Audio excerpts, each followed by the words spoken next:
All throughout our life, we think about growth. When we're young, we want to grow up. In our business, we want to grow our profits, our turnover, and of course, we all want to grow our wealth. Now look at me, 5'6", haven't grown a whole lot. Kurt, on the other hand, 6'5", I'd say he's grown far too much. As you might have guessed, today we're going to talk about growth. Hi Kurt. How you going, Ryan? It's great to be here today, and I'm really excited about talking about growth and how a business can grow. Now, business growth is more than just putting up prices or selling more.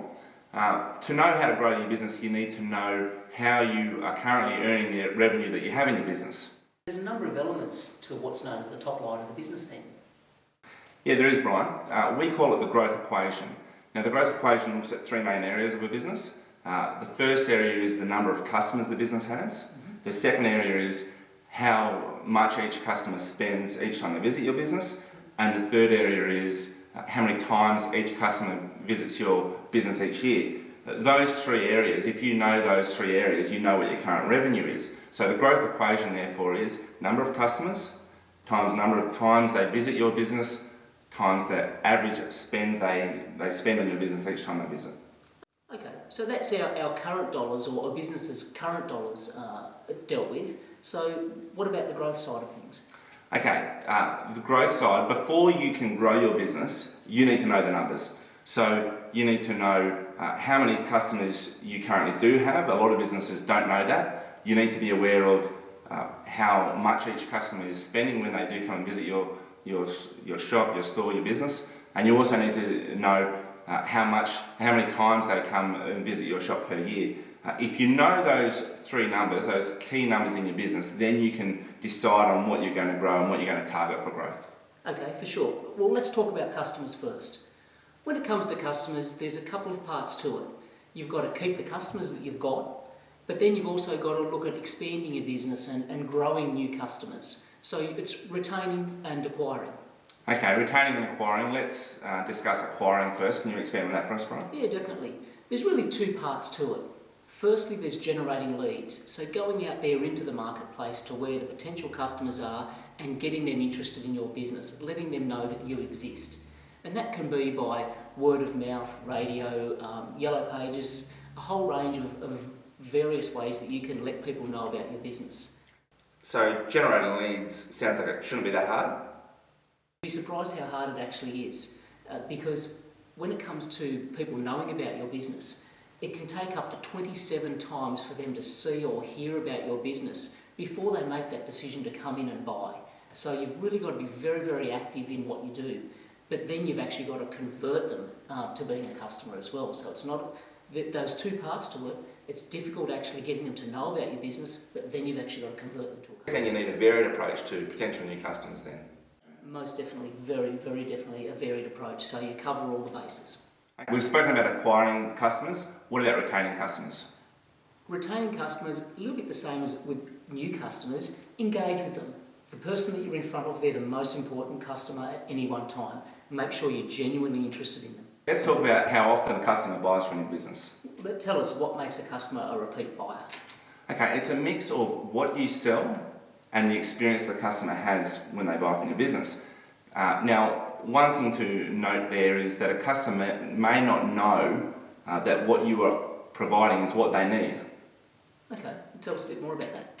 Well, I'll give you an example. We had a client that came to us asking for a cash flow budget. We could have just provided them that cash flow budget, but rather than that, we asked the client a few questions about why they needed the budget. It turned out that they had a few new clients, bigger clients, that were costing them more money. Their internal procedures weren't up to date, so they weren't invoicing well enough, they weren't collecting the money quick enough, therefore finance was short in the business. So it turned out what they actually were needing was some improved internal practices. So rather than provide the cash flow budget for extending their finance, we were able to help their businesses, help their internal procedures, and they didn't actually need the cash flow budget or the extension on their finance in the end anyway. Okay, so all that came out from asking more questions.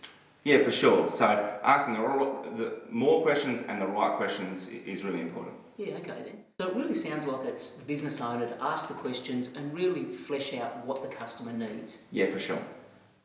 Now for the last part of the equation, how much the customer spends. This is the easy bit. You just put your prices up. Yeah, I guess. No, you can't. Customer has to understand the value that they're getting. So you've got to communicate that value, ask the questions, sell the sizzle, not just the steak. So it sounds like any discussion about price has to have value as a cornerstone. Absolutely, it has to. You can put your prices up because people do understand that things increase, be it petrol, groceries, but again, you've got to be providing value. I think of it like this: if you can increase your price by 5%, if you can increase your number of customers by 5%, and if you can increase the amount they spend every time they come to your business by 5%, you actually get an increase in revenue of over 16%. And it's much easier to do a little bit of each than to try and do a big lump of one of those three factors of the equation. But think of this also: if you're able to increase just one of those elements by 1% each day for 70 days, over the course of that 70 days you'll have doubled your revenue. Yeah, right. So it's just little things, doing the little things right. Okay, we've spoken about growth. Now I guess, Brian, we need to talk about keeping that growth as profit and not paying too much tax. That's actually a discussion for another day, so we'll hold that one for next time. So that's the growth equation covered. At Clifton Accountants, we want to see you and your business prosper. At our core, we want to work with you on your growth, profitability, improving your cash flow, protecting your assets, and setting your business up for succession or a sale. On our website, cpaaccountants.com.au, we've got a great business improvement tool called Trust. Click through from our homepage, run through the assessment, and let's see where we can work with you on your business. Thanks for watching.